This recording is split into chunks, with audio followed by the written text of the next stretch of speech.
muy buenos días a todos y a todas. Muchas gracias por tu presentación y sobre todo muchas gracias a la organización del Congreso por darme la oportunidad de estar aquí esta mañana con todos ustedes, con todos los profesionales y con toda la representación institucional que abarrota la sala.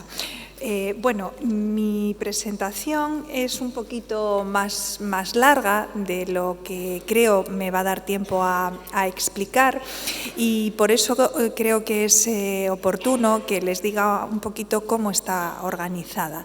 En cualquier caso, y aunque yo pase rápido por algunas de las transparencias de las diapositivas que ustedes están viendo, supongo que si hubiera alguna persona interesada en disponer de este material, de alguna manera podría acceder a ello a través de la organización del Congreso y si no, simplemente escribiéndome a mí a mi correo electrónico.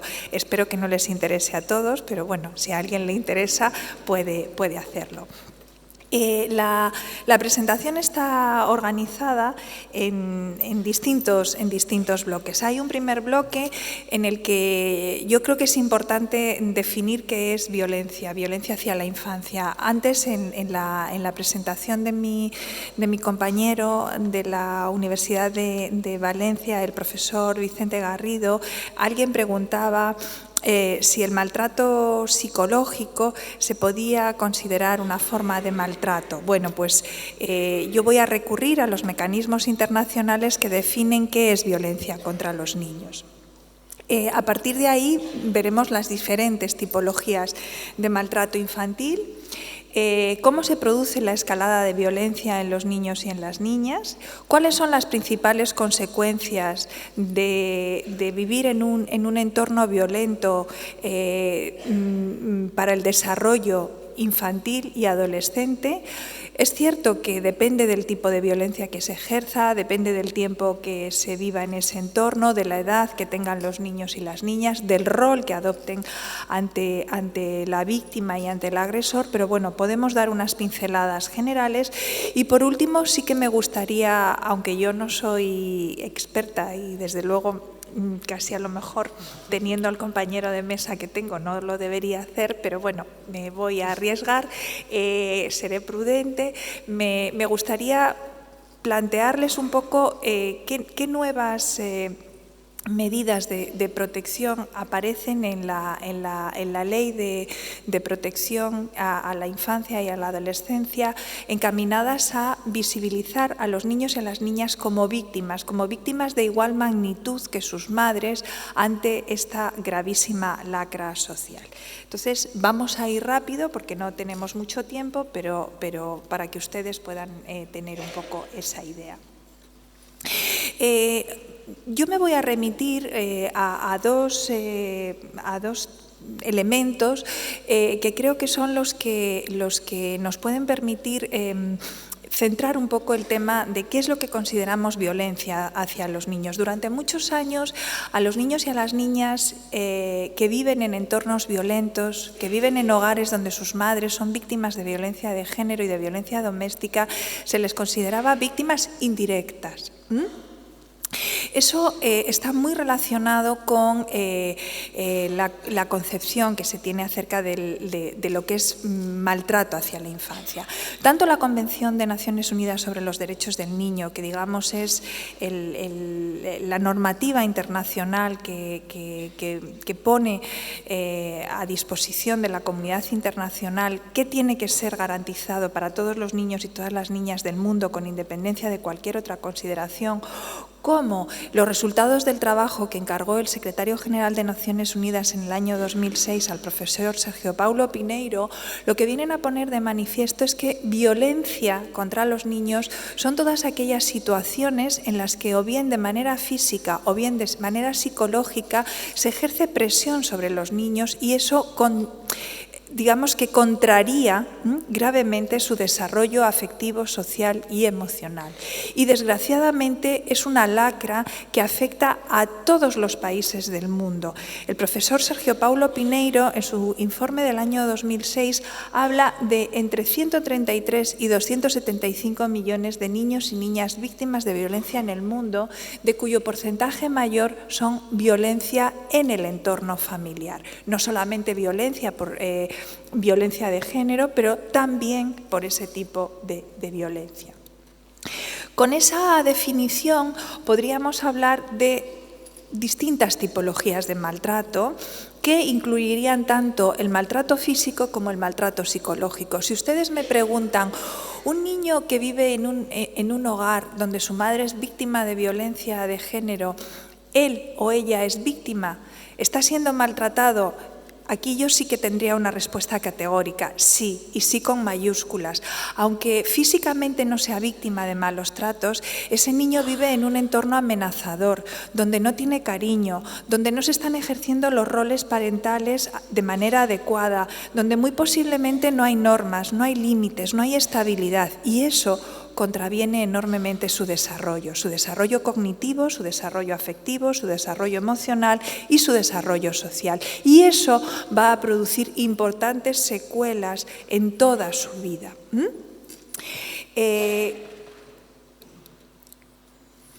Cuando se producen estas situaciones, los niños y las niñas adoptan distintas posiciones, porque claro, tenemos que entender que la manera en que entienden los niños estas situaciones varía enormemente de unas situaciones a otras.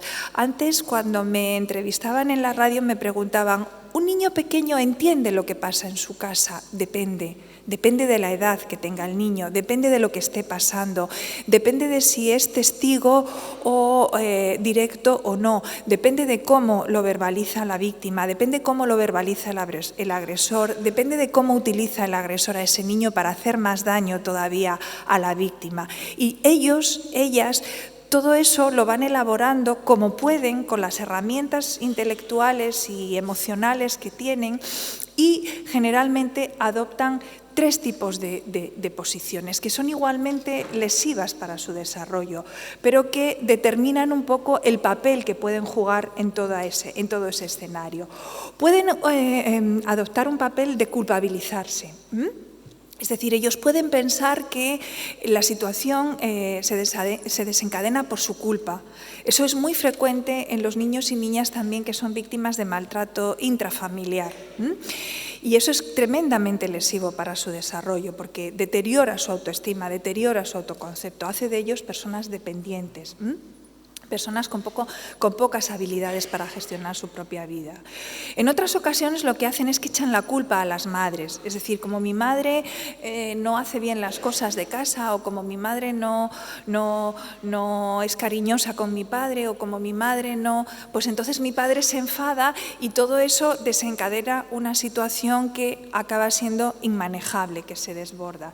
Y otras veces lo que hacen es que intentan aislarse. Cuando van siendo más mayores, y eso es bastante frecuente y casi todos los estudios así lo ponen de manifiesto, cuando van siendo más mayores es bastante típico que intenten oponerse a la conducta del agresor y que sean como una especie de pantalla para proteger a las madres. Sobre todo ocurre al llegar a la adolescencia y sobre todo ocurre en los chicos. De nuevo, ese es un comportamiento que es bastante costoso en términos emocionales para los niños y para las niñas.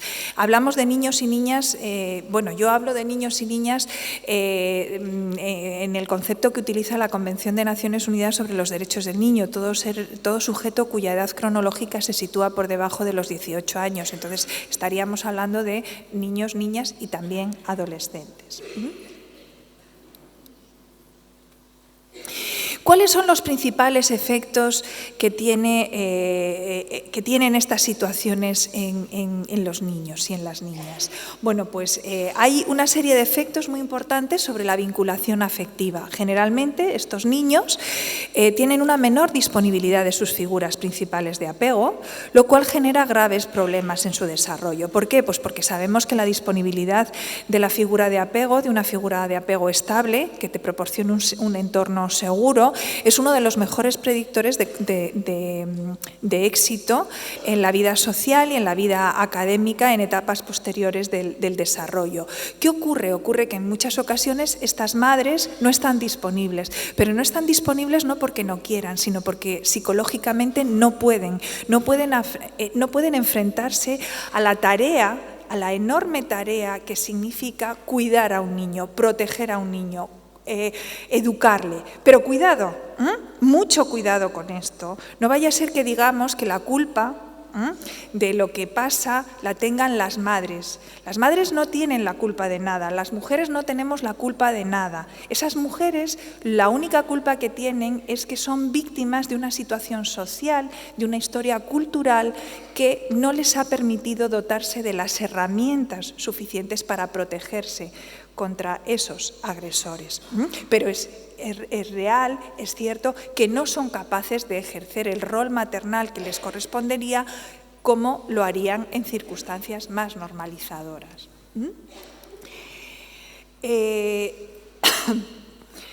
Esta transparencia, bueno, pues sería un poquito más de lo mismo. Utilizan estilos educativos inconsistentes, a veces caen en depresión, a veces no pueden ni tan siquiera, digamos, afrontar los pequeños problemas de la vida cotidiana, y todo eso hace que la disponibilidad hacia los niños sea menor.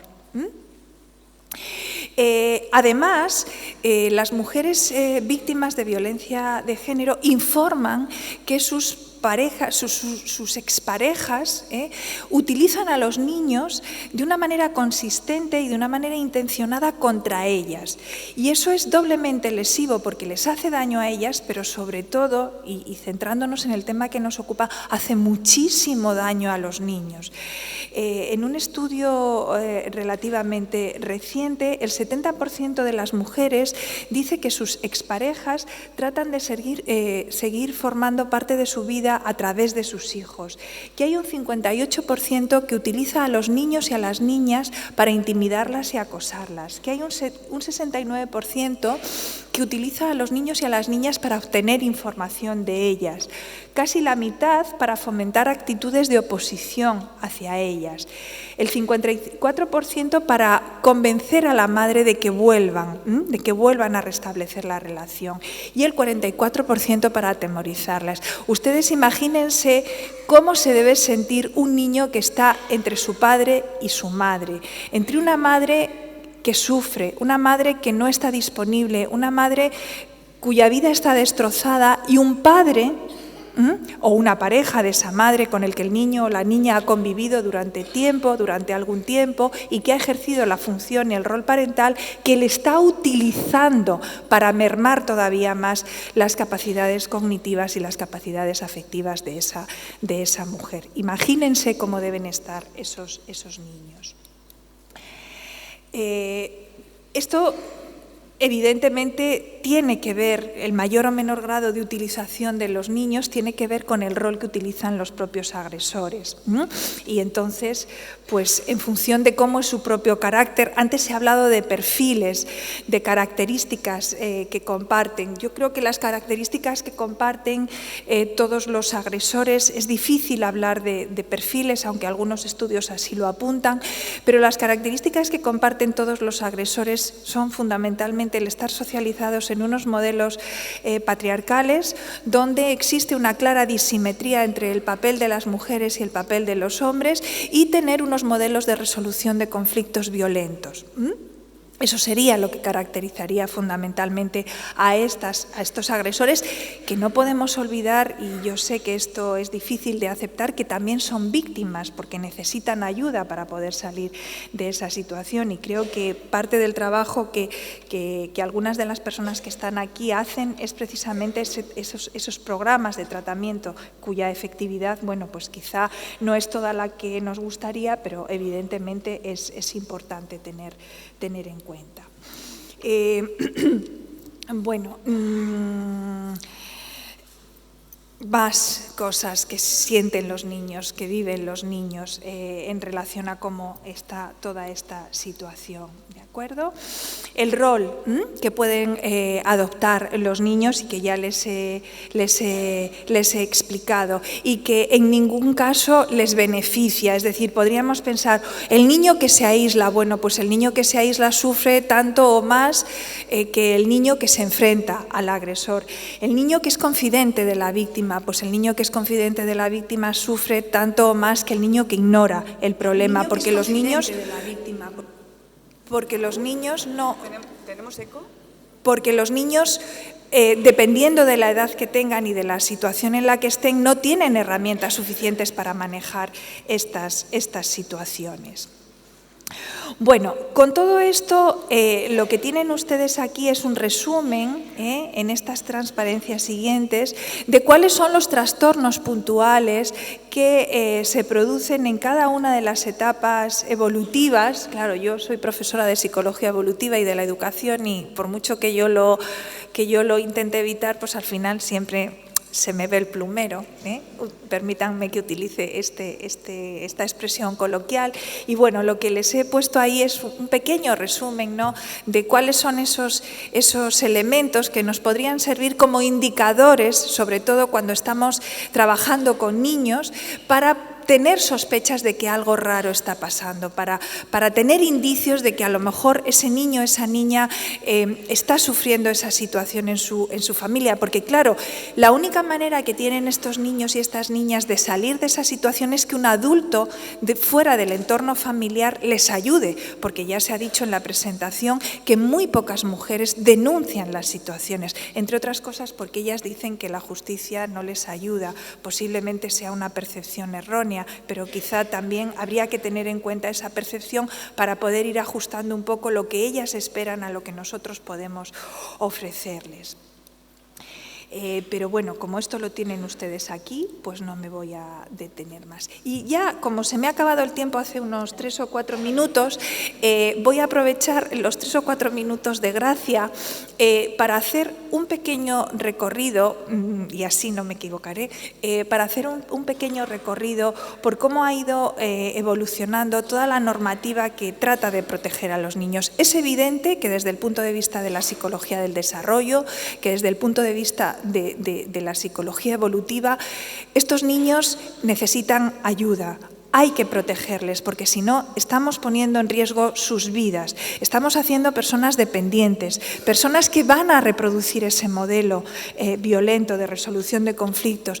Niños y niñas que tienen problemas en la escuela, niños y niños que tienen problemas con sus iguales, con otros adultos. Por tanto, hay que intervenir. Y la normativa que se ha ido desarrollando en nuestro país ha intentado hacerlo, pero ha intentado hacerlo también un poco conforme a cómo ha ido evolucionando la percepción social del problema. Tanto la Ley Orgánica 27/2003, reguladora de las órdenes de protección de las víctimas de violencia doméstica, como la Ley Orgánica 17/2000 de medidas de protección integral contra la violencia de género, situaban a los niños y a las niñas de una manera tímida, pero bastante avance supuso ya, situaban a los niños y niñas en el objetivo de que eran víctimas, de que había que darles tratamiento, de que tenían que recibir una atención especializada y una atención individualizada, al igual que lo hacen sus madres. Digo que con más o menos éxito en función también de cuál era la situación social en la que nuestro país se encontraba, porque claro, no podemos perder de vista que esto es una cosa muy cultural, que hasta no hace muchos años se admitía con bastante naturalidad, bueno, pues que los hombres podían ejercer determinadas formas de violencia y eso no estaba mal visto, porque bueno, el rol de las mujeres era el que era. La Estrategia Nacional para la Erradicación de la Violencia de género lo hace de una manera más clara, más, si quieren ustedes, más evidente. Pero yo creo que en el tema de los niños y de las niñas, quizá lo que deberíamos ahora mismo enfatizar es cómo las modificaciones de la anterior Ley de Protección Jurídica del Menor, de la Ley 1/96, que han sido recientemente publicadas, que se aprobaron en el Consejo de en 2 consejos de ministros del mes de julio de este año, suponen un cambio cualitativo y cuantitativo. ¿Por qué? Bueno, pues porque dan la posibilidad no solo de atender a los niños, de que los niños reciban atención, sino de que se suspenda la guarda, la tutela y la patria potestad de los agresores y que se suspenda el régimen de visitas. Y eso es una herramienta potente de protección, porque ustedes saben bien que algunas de las víctimas menores de la violencia de género lo son en las visitas, lo son cuando sus padres van a verles, cuando están con ellos.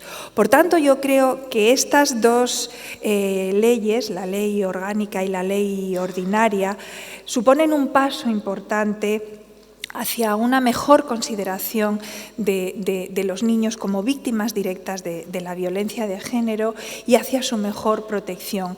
Y yo creo que el mejor homenaje que podemos hacer a esas 48 mujeres que han fallecido en lo que va de año y a esos 10 niños que han fallecido y a esos 42 huérfanos que hay, es que todos ustedes, cuando vuelvan a sus puestos de trabajo, sigan trabajando para que nuestros niños y nuestras niñas estén lo mejor protegidos posibles. Muchas gracias.